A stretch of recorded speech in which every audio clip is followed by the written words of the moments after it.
Captain Jihui talks to his team about how hard it was to reach the top 10 of the tournament. He tells Wang Ming to act as a substitute and take the field if their teammate Ke Liang gets badly hurt in the upcoming matches. Ke Liang is still kneeling on the floor, looking beaten up. He nervously asks his captain if things are really that bad. Frustrated, Jihui scolds Ke Liang for being scared and hopes the strong Magic City team won't be too cruel to them. Outside the train station, Tang Qi tells Xu Jingming to hurry up. Xu Jingming checks his phone, pauses, and casually says he is still waiting to pick someone up. Tang Qi gets curious and asks who he is waiting for. Xu Jingming smiles and says he is waiting for his girlfriend. This surprises Tang Qi. Meng Di jokes that the mystery girl is probably a beauty with long legs. Soon after, Song Qiuqiu arrives and waves happily as she walks over with her roommate, Qi Dongxia. Xu Jingming introduces Song Qiuqiu to the group as his girlfriend and also introduces Qi Dongxia. Song Qiuqiu looks at the new people and asks Xu Jingming to introduce them properly. Xu Jingming introduces his cousin Tang Qi and his friends from Jiang City, Zhou Mingyang and Meng Di to his girlfriend. Tang Qi quickly compliments Song Qiuqiu on her looks. Meng Di then proudly reminds Tang Qi that her guess about the girl was totally right. Song Qiuqiu smiles at Tang Qi and uses her power to create 3 glowing red potion bottles. She gives them to Xu Jingming's friends as a gift, saying it is an affordable B-class item that could help them. As Tang Qi, Zhou Mingyang, and Meng Di hold the glowing bottles, Zhou Mingyang is completely shocked. He can hardly believe she called this valuable B-class item cheap, since he knows each bottle is worth at least 5 or 6 million. Xu Jingming suggests they go back to pack their bags. He asks Tang Qi where her hotel is so they can take her there. Tang Qi says it is about a kilometer away, near the train station. Xu Jingming notes that the station is far from the tournament stadium. Tang Qi sighs and explains that because the event is so popular, all the closer hotels were booked a long time ago.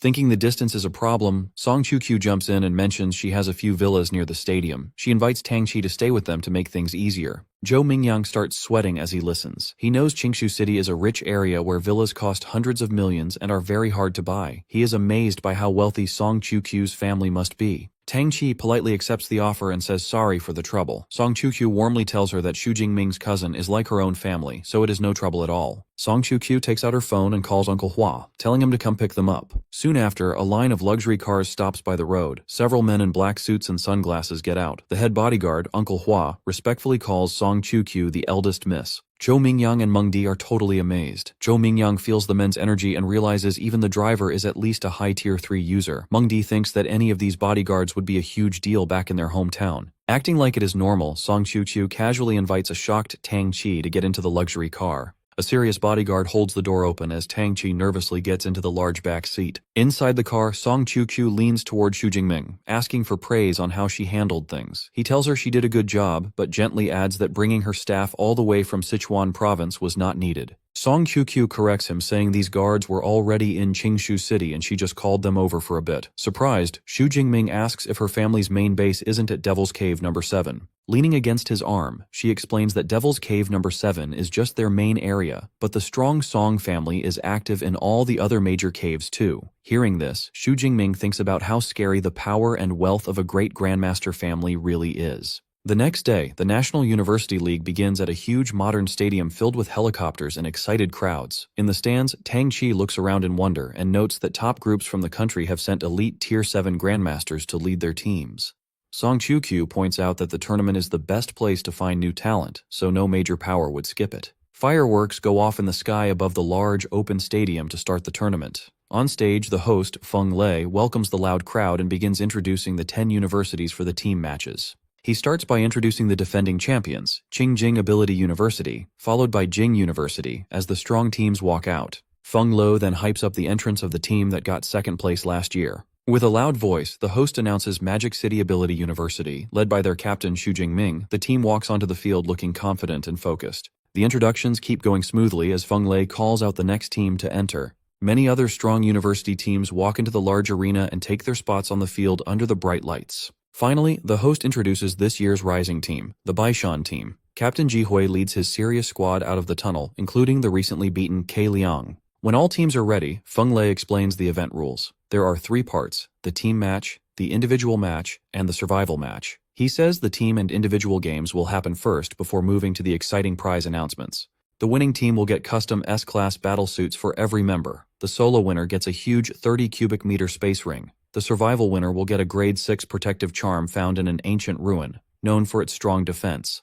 The amazing prizes shock the audience. People in the stands are amazed by how generous the organizers are. They talk about how crazy expensive it is to give out full sets of S-class battlesuits and agree this will make the fights harder than ever. Down on the field, Xu Jingming smiles with confidence. Listening to the prizes, he thinks that these rewards are exactly the top items he needs. Moving things along, Feng Lei explains the rules for the team match. Every university must fight the other 9 in a single round. There will be 5 matches each day over a tough 9-day period. Building the excitement, the host points to the large screen to show the opening match. The board lights up, showing the first fight of the tournament, Magic City Ability University against Baishan Ability University. Soon, a blue energy shield flashes across the arena to show how the safety system works. Feng Lu explains that a smart energy shield will automatically turn on to protect any fighter facing a deadly attack. But he adds that using this shield means you are kicked out of the match right away. With the rules set, he calls the first 2 teams to the stage. In the stands, the crowd is excited for Magic City's first match. Some people talk about the team's famous S-rank fighter, but others doubt him, thinking his lower Tier 3 rank will make him weak in real fights.